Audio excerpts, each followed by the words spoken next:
Слагам началото на влога тук, защото е 2:30, преди това имахме работа, не можеше как. Аз ще мога да Добре, моя е on point. Опа, английски думи. Тежки работи. Аз се спускам мача. Така, сега документи, паспорти, работи, тежки нокаути. Часа е късно и тръгваме на пътешествие. Аз съм обещал на майка един влог да я направя. Айде, снимаш ли? Снимам, да. Така, скъпи приятели, правим включване отново на летище Станстед, където часа все още е рано и късно. Кой как си избере. И не знам колко време ще чакаме, не знам от колко ни е полета, ама нямам търпение. Разбира се, нямаше как нещо да не се обърка и се наложи да качнем в Швеция извънредно заради снежна буря. 50 км в буря.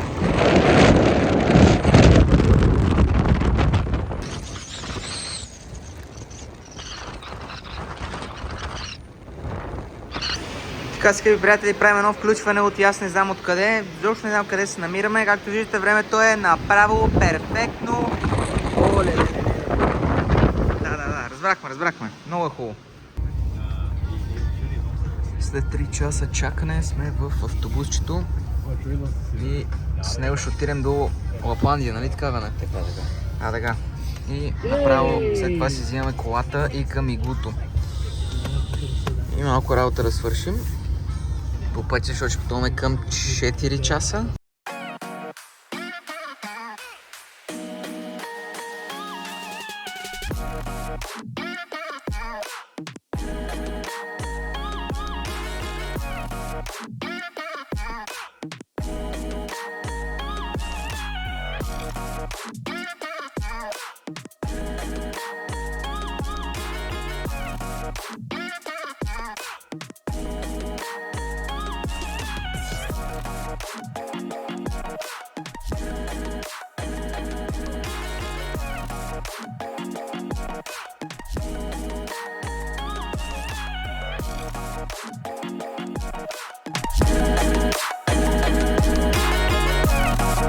Така пристигаме на летището в Рованиеми 7 часа по-късно. Нищо не се вижда. И след това трябваше да си вземем колата. Трябваше да изчакаме още към 1 час всички останали пред нас. Ще оставиш ли нещо? Да. Айде. Айде.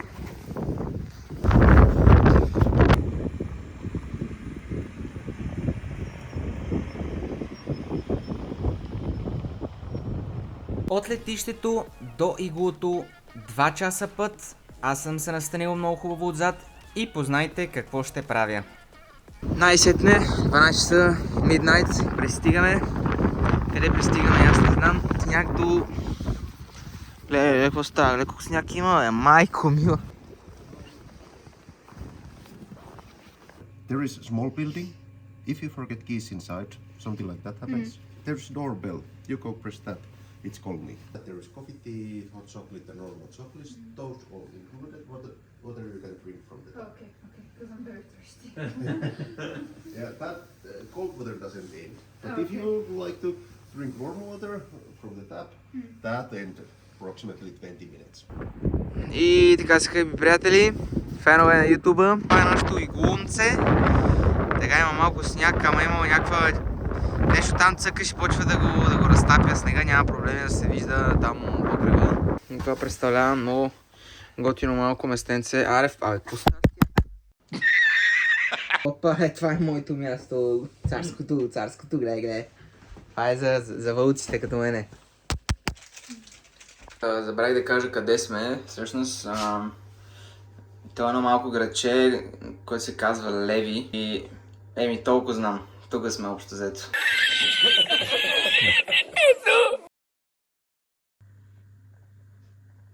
Добро утро! Отиваме на закуска, много е важно да сте екипирани много добре тук. Не трябва да се подценява изобщо времето, защото накрая да няма олеле майко. Затова ставаме гушки, шапки, работи и его е. Това е. Айде! Приятели, в момента чувството е неописуемо. Един от тези специалните моменти, които човек може да изпита. Погледнете само за какво нещо става въпрос. Погледнете. Наистина е красиво. Много красиво. Пожелавам на всеки един от вас, от нас, от всички, да можем да пътуваме по-често, да преоткриваме нови неща, да преоткриваме себе си, защото наистина чувството е незаменимо.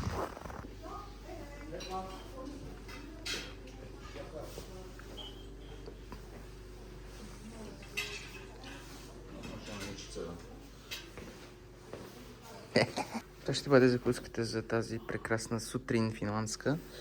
Имаме... Какво имаме? Много работи. Да ви покажа ленчетата. Реално тук може да си резервирате. Това е групово, да, ама все пак може да си резервирате да ви теглят с тези шейнички. И доколкото момчето каза, струва 32 евро на човек. И днескашното занимание ще е 1 километър. Горе-долу за 15 на минути. То си има предвид, че може да се организират и по-дълги. Обаче са много добрички, послушнички изглеждат. Един се дърпаше само от 9. А то го мързи.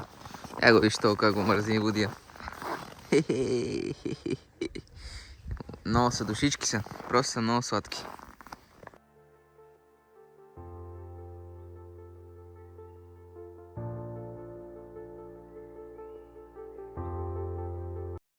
Освободихме иглото и сега сме в центъра на градчето, където ще дойдем до магазинче да си напазаруваме, да имаме някакви нещица, защото отиваме към следващото място, на което ще уседнем. Някаква къщичка, няма да е игло този път. И така, сега ще идем до магазина да видим какво става въпрос. Даже може да сравним цените, между другото, по магазините как са в България, в Англия, тук в Финландия. Така че ще ви държа в течение, скъпи гледачи. Това 250 грама. Маленки, 2 шепчики бурбинки. 9 евро. 9 евро. Мали 36 Затова само ги за кило. поглеждаме и връщаме. Една просто обикновена пица е близо 6 евро. В Англия 2,53.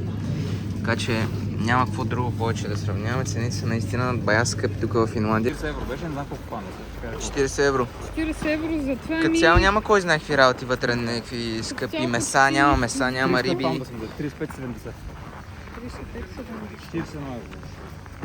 Еми скъпичко си.